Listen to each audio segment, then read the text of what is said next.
HR whispered, "It's over." The CEO, Harlan Duval, sneered, "You're nothing special." I walked out quietly, holding back the storm I felt inside. Stick with me while I share my story, and if it touches you, don't forget to support our channel by hitting that subscribe button, dropping a like, and sharing it with the people you care about. I'm Clara Vance. I had spent 7 years at Duval Industries, pouring my heart into every project. I worked late nights, handled crises, and even saved deals that were about to fall apart. I trusted Harlan, believed him when he said my hard work would be recognized. But Tess Monroe in HR had other plans. She smiled every time I asked for feedback, only to block my promotion quietly. That day at the boardroom, everything broke.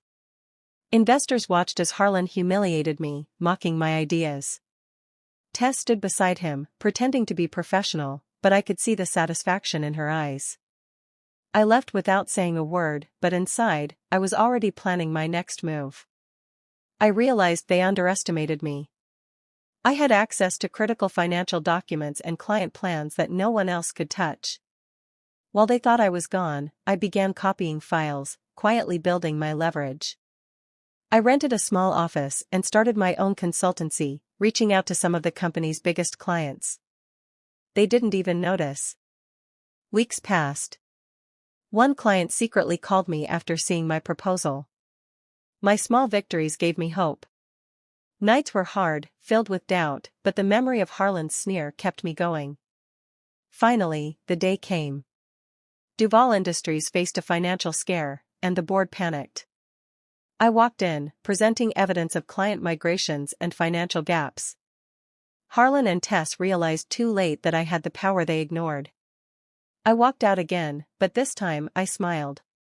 They lost their grip, I gained freedom, and my hard work finally mattered. Revenge wasn't just sweet, it was justice. Before that day, my life revolved around Duval Industries. I had given everything, early mornings, late nights, and weekends spent fixing problems nobody else wanted to touch. 7 years of dedication felt invisible. Harlan had promised me a promotion after the big merger. I believed him because I had always believed in doing the right work. But Tess Monroe had other plans. She blocked every step I took, quietly and cleverly. Requests for meetings were lost, suggestions were dismissed, and small mistakes were blown out of proportion. I felt trapped, invisible, and betrayed. It hurt more because I had trusted people who were supposed to value me. Not everyone was against me, though. Jonas Keene, a quiet colleague in the finance department, noticed my struggles. He never openly defended me, but he offered small gestures of support, a note on my desk, a nod in a meeting, advice whispered during breaks. His presence reminded me that not everyone had forgotten my worth. I started seeing patterns, Tessa's subtle manipulations, Harlan's blind favoritism, and the way others followed their lead without question. It was like everyone in the office had learned to ignore me. My frustration grew, but so did my determination. I refused to let them define me or my future. I spent nights thinking about my next move. Every betrayal cut deeper, but it also made me stronger. I realized that knowing their weaknesses could be my advantage. Jonas quietly helped me understand office politics and where I could gain leverage. By the time the merger was complete, I had a clear vision. I would not let them push me aside anymore. The injustice I faced became fuel, and the people who underestimated me would soon learn that loyalty and talent cannot be ignored forever. Every small act of sabotage, every blocked opportunity, every dismissive glance, it all added to the fire that was growing inside me. They had no idea that their actions were planting the seeds of their own undoing. The night of the company gala should have been a celebration. The merger was complete, investors were present, and everyone expected smiles and congratulations. But instead, it became the night I realized how far Harlan and Tess would go to humiliate me. Harlan took the stage during the presentation and singled me out. "Clara," he said, his voice dripping with condescension, "maybe you should stick to tasks you can handle." The room went silent, and I could feel every eye on me. I wanted to defend myself, but the words stuck in my throat. Tess stood nearby, smiling as if this were a performance she had been waiting for. Her satisfaction was almost theatrical. Every polite laugh from the audience felt like another blow. I wanted to vanish, to disappear from the room, and yet a small, stubborn part of me refused to crumble. I left the gala quietly, letting my heels click against the marble floor. No one stopped me, and I made sure my composure remained intact. In that moment, the humiliation could have broken me, but instead, it sparked something inside me. I wasn't defeated, I was awakened. As I walked past the empty conference rooms later that night, I started noticing things I hadn't before. Systems left open, files poorly organized, and processes that relied too heavily on human error. The cracks in Duval Industries' empire were obvious to me now. I realized that while Harlan and Tess thrived on appearances, the real structure of the company had weaknesses they never thought I would notice. Anger simmered, but it was no longer blind. It was calculated. Every insult, every smirk, every dismissive glance had shown me exactly where their vulnerabilities lay. I could see the threads that, if pulled carefully, could unravel the very empire they believed they controlled. That night, the humiliation didn't end me, it sharpened me. I left the gala with more than anger. I left with purpose, knowing the game had just begun and that their arrogance would soon be their undoing. After that humiliating gala, I spent days walking through the office, noticing things I had never paid attention to before. Filing cabinets left unlocked, shared drives poorly protected, and old client contracts stored in outdated formats. While everyone assumed I had no influence, I realized I had access to everything they considered untouchable.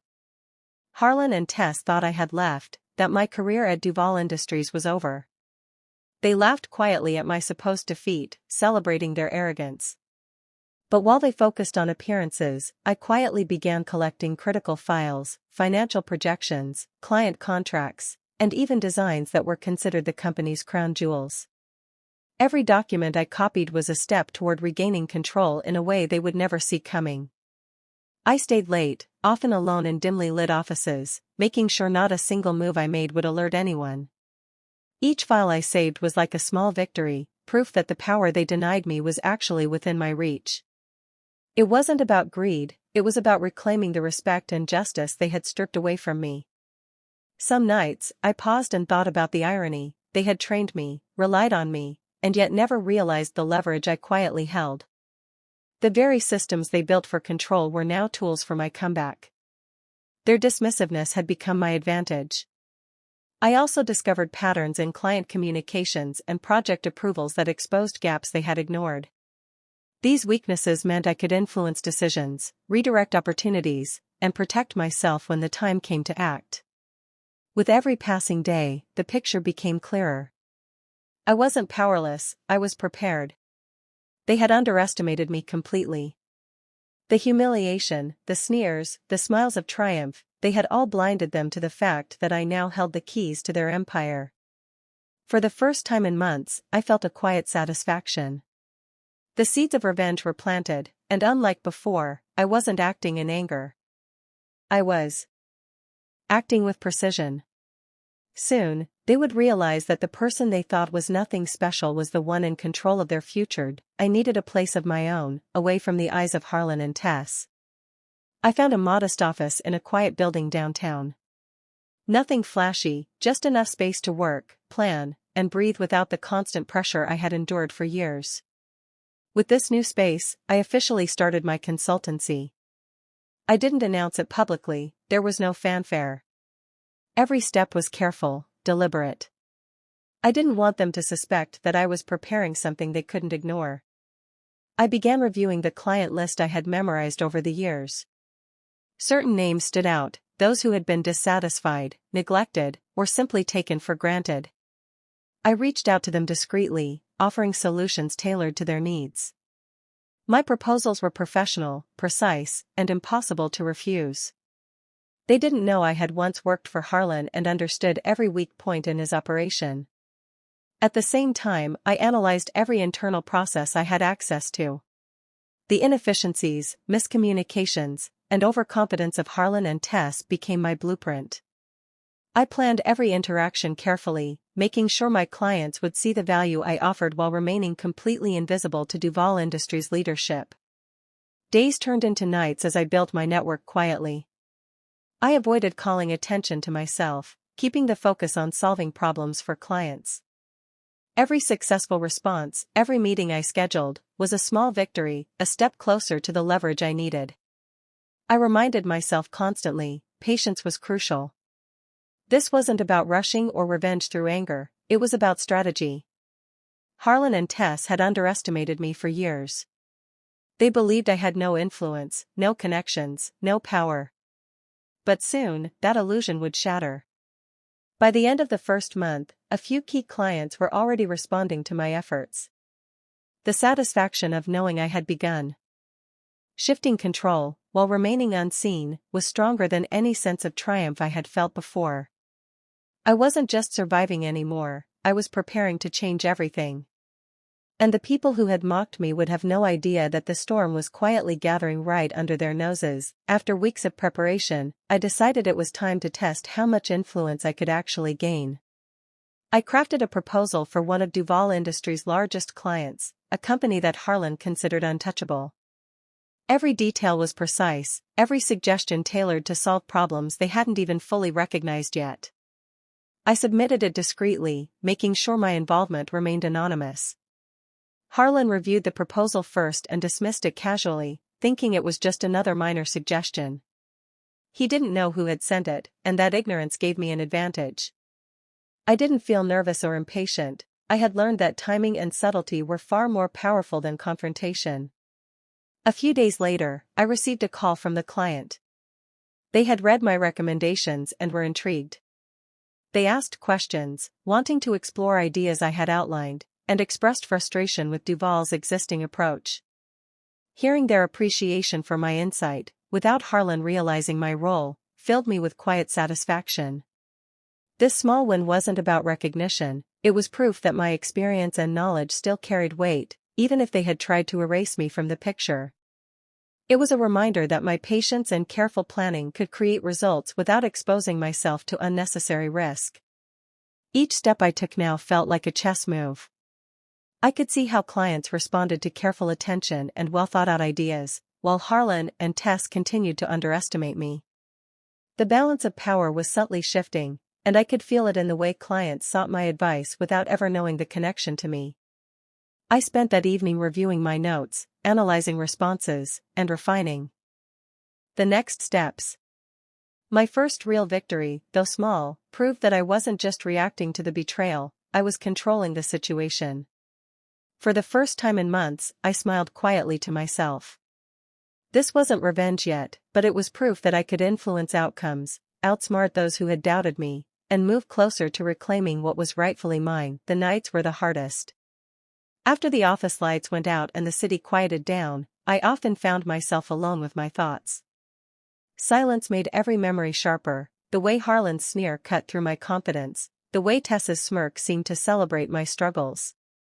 I couldn't erase those moments, and they haunted me more than any failure ever could. Sometimes I wondered if this path I had chosen, careful, patient, secretive, was worth it. Would revenge consume me? Could I risk becoming someone I didn't recognize, letting anger dictate my every move? The thought scared me. I had always prided myself on being rational, fair, and capable of rising above pettiness. Yet the sting of betrayal lingered, making calm reflection almost impossible. I tried to sleep, but my mind refused. Faces of colleagues who had ignored my contributions flashed in front of me. Even Jonas, who had quietly supported me, couldn't shield me from the constant pull of doubt. I questioned myself, my motives, and whether the careful steps I was taking would ever be enough to undo the injustice I endured. And yet, every time I thought about giving in, I remembered the moments that had ignited this journey. Harlan's public mockery at the gala, Tessa's calculated smiles, the silent dismissals, and the condescension in every interaction. They refused to acknowledge my worth. That memory was sharp, clear, and unforgiving. It reminded me that forgiveness wasn't possible, not yet. I also realized that my struggle had a purpose beyond anger. It was about justice, about reclaiming control and proving that intelligence and dedication could not be ignored. My frustration became focus, and my fear transformed into determination. By the end of those long nights, I would rise again with renewed energy. I reminded myself that patience and precision were my allies. Every doubt, every sleepless hour, only made me stronger. Harlan and Tess had no idea that while they thought they had defeated me, I was quietly preparing to reclaim everything they had taken from me. The journey was far from over, but my resolve had never been clearer. Months passed, and Duval Industries seemed unstoppable from the outside. But behind the polished reports and smiling faces, cracks had begun to show. A financial leak had shaken the company, sending waves of concern through the board. Rumors of missing funds, delayed payments, and mismanaged projects spread quickly. Harlan's confidence faltered. For the first time, I saw panic flicker in his eyes. Meetings ran longer, voices grew sharper, and tension filled the hallways. Tess tried to maintain control, but even her polished exterior couldn't hide her unease. I watched from a distance, quietly noting every reaction, every mistake, and every point of vulnerability. The board gathered in the main conference room, trying to assign blame. Fingers pointed at department heads, assistants, and even automated systems. None of them suspected that I had been quietly preparing for this exact moment. My patience, planning, and careful observation had positioned me perfectly.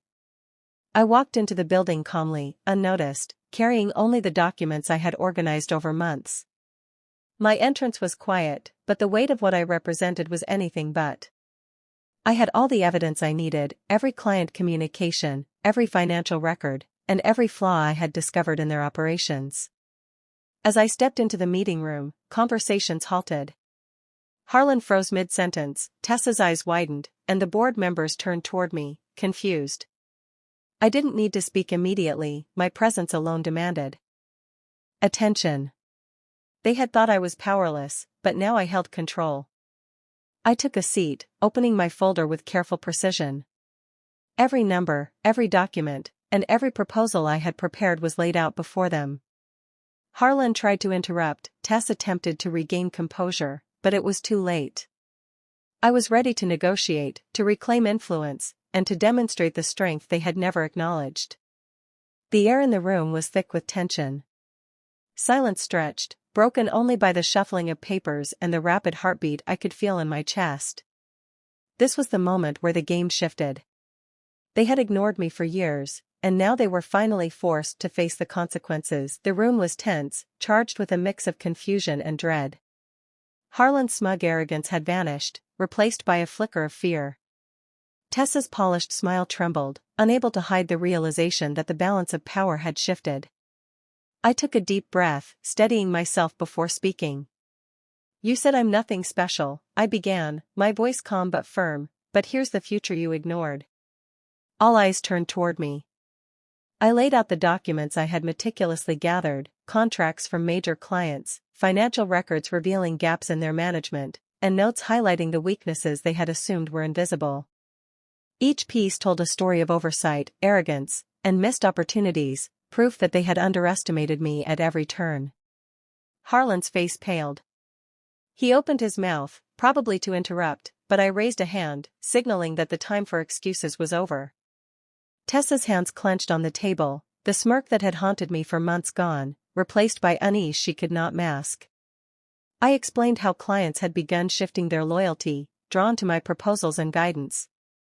The financial discrepancies, I pointed out, were not accidents, they were consequences of the neglect and mismanagement that Harlan and Tess had allowed to fester. Every misstep, every dismissal of my contributions, had led to this moment.